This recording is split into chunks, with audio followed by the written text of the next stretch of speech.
اسلام میں عورت کے لیے چہرہ چھپانا ضروری ہے یا نہیں؟ کیوں میرے بھائیو، چہرہ چھپانا ضروری ہے کہ نہیں؟ عورت کی وہ جگہ جس میں سب سے زیادہ کشش ہوتی ہے وہ کون سی ہے؟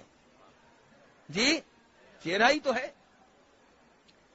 چہرے کے علاوہ عورت کی کوئی ایسی جگہ نہیں ہے جس میں سب سے زیادہ کشش ہو، اور سارے مسائل چہرے سے ہی پیدا ہوتے ہیں. اگر چہرے کا پردہ نہیں ہے تو پھر کس چیز کا پردہ ہے؟ اللہ تبارک و تعالی سورہ احزاب میں قرآن پاک میں فرماتے ہیں، یا ایھا النبی قل لازواجک وبناتک ونساء المؤمنین یدنین علیہن من جلابیبہن، کہ اے نبی علیہ الصلوۃ والسلام آپ اپنی بیویوں سے کہہ دیں، اپنی بیٹیوں سے کہہ دیں اور مومن عورتوں سے کہہ دیں کہ وہ اپنے اوپر بڑی چادر لٹکا کر رکھا کریں. تو جب سر کی طرف سے چادر لٹکائی جائے گی تو اس میں چہرے کا پردہ ہوگا. اور فرمایا ذالک ادنی ان یعرفن فلا یؤذین، کہ جب یہ چادر لٹکائیں گی تو سمجھ آ جائے گی کہ یہ کوئی لونڈی نہیں جا رہی، یہ شریف زادی جا رہی ہے، تو پھر اسے کوئی تنگ نہیں کرے گا. تو بہرحال کہنے کا مطلب یہ ہے کہ چہرے کا پردہ ہوگا. اور اس کے دلائل میں سے ایک واضح دلیل یہ بھی ہے، بخاری کی حدیث ہے، مسلم شریف میں بھی آئی ہے. آپ سب نے ایک واقعہ سنا ہوگا، میں واقعے کی تفصیل میں نہیں جاؤں گا، میں صرف اس سے مسئلہ اخذ کرنا چاہوں گا. آپ نے سنا ہوگا کہ جناب عائشہ رضی اللہ تعالی عنہا ایک دفعہ ایک سفر میں تھیں. نبی علیہ الصلوۃ والسلام نے ایک جگہ پڑاؤ ڈالا، سب لوگوں نے آرام کیا، پھر آپ نے قافلے کی روانگی کا اعلان کر دیا. قافلہ روانہ ہو گیا، لیکن جناب عائشہ وہیں رہ گئیں. کیوں وہیں رہ گئی تھیں؟ کیوں رہ گئی تھیں؟ جی ہار تو گم ہو گیا تھا، لیکن کیا ہار اتنا قیمتی تھا کہ انہوں نے قافلہ ہار کی خاطر چھوڑ دیا؟ اگر ان کو پتا چل جاتا کہ قافلہ جانے والا ہے، روانہ ہو رہا ہے، تو کیا پھر بھی وہ ہار تلاش کرتی رہتی؟ نہیں. قضائے حاجت کے لیے گئیں، ہار گم ہوا، ہار تلاش کرتی رہی، لیکن یہ پتا نہیں چل سکا کہ قافلہ روانہ ہو رہا ہے. واپس آئیں تو قافلہ جو تھا روانہ ہو چکا تھا.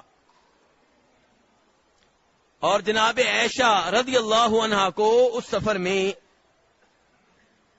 کس شکل میں لے جایا جا رہا تھا؟ کار میں بٹھاتے تھے کہ کسی اور گاڑی میں؟ کس میں بٹھاتے تھے؟ اونٹنی پہ. کس انداز میں اونٹنی پہ بٹھاتے تھے؟ جی ہودج میں، جسے آپ آسانی کے لیے کہہ لیں کہ جیسے کئی لوگوں نے دیکھی ہوگی بچپن میں ڈولی کی طرح کی چیز آپ سمجھ لیں. ڈولی کی طرح کی چیز جسے عربی میں ہودج کہتے ہیں، اس میں جناب عائشہ کو بٹھا کر صحابہ کرام اونٹنی کے اوپر لاد دیتے تھے، بٹھا دیتے تھے. تو بہرحال میرے بھائی، تو جناب عائشہ کو سب چھوڑ کے چلے گئے. جناب عائشہ واپس آئیں تو کوئی بھی نہیں ہے. اب ذہین خاتون تھیں، سمجھدار تھیں. کوئی ہمارے جیسا ہوتا تو وہ بھی پیچھے پیچھے چل پڑتا. جیسے آج کل عمرے والے بھائی گم ہو جاتے ہیں، دھیان سے آپ کے لیے بھی سبق ہے جناب عائشہ کی اس حدیث میں. جناب عائشہ نے کیا کیا؟ ادھر ہی بیٹھ گئی کہ جب ان کو پتا چلے گا واپس آئیں گے اور مجھے یہاں سے لے لیں گے.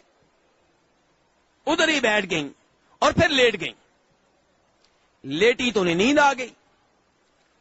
اب نبی علیہ الصلوۃ والسلام ایک عظیم قائد تھے، ایک عظیم سپہ سالار تھے، ایک عظیم امام تھے. آپ نے قافلے کے پیچھے ایک آدمی اور رکھا ہوا تھا جو بعد میں آئے اور راستے میں کوئی چیز گری پڑی ہو، کوئی مسئلہ ہو تو دیکھتا چلا جائے. جناب صفوان بن معطل السلمی الذکوانی وہ آئے. دور سے محسوس ہوا کہ جیسے کوئی چیز ہے، کوئی سایہ سا ہے، کوئی انسان سا لگتا ہے. قریب پہنچے تو دیکھا یہ تو جناب عائشہ ہے. صفوان کو کیسے پتا چل گیا کہ جناب عائشہ ہیں بھائی؟ سوال پیدا ہوتا ہے نا کہ با پردہ خاتون ہیں، کیسے پتا چل گیا کہ جناب عائشہ ہیں؟ دراصل جناب عائشہ لیٹی ہوئی ہیں، سوئی ہوئی ہیں، چہرہ ننگا ہو چکا ہے.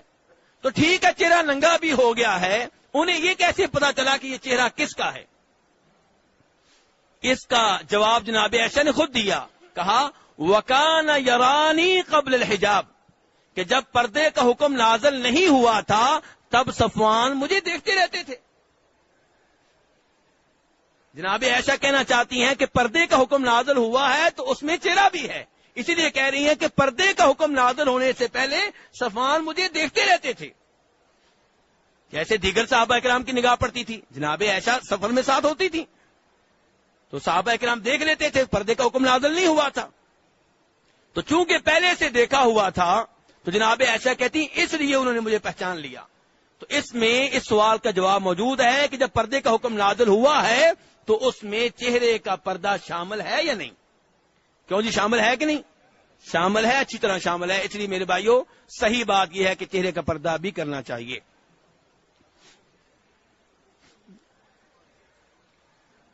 جی، یہ ہمارے بزرگ ساتھ بیٹھے ہوئے ہیں، انہوں نے کہا ہے کہ ساتھیوں کو یہ بھی بتا دیا جائے کہ جناب عائشہ جو ہی اٹھی ہیں انہوں نے اپنے آپ کو سنبھالا ہے، چہرے کا پردہ کیا ہے.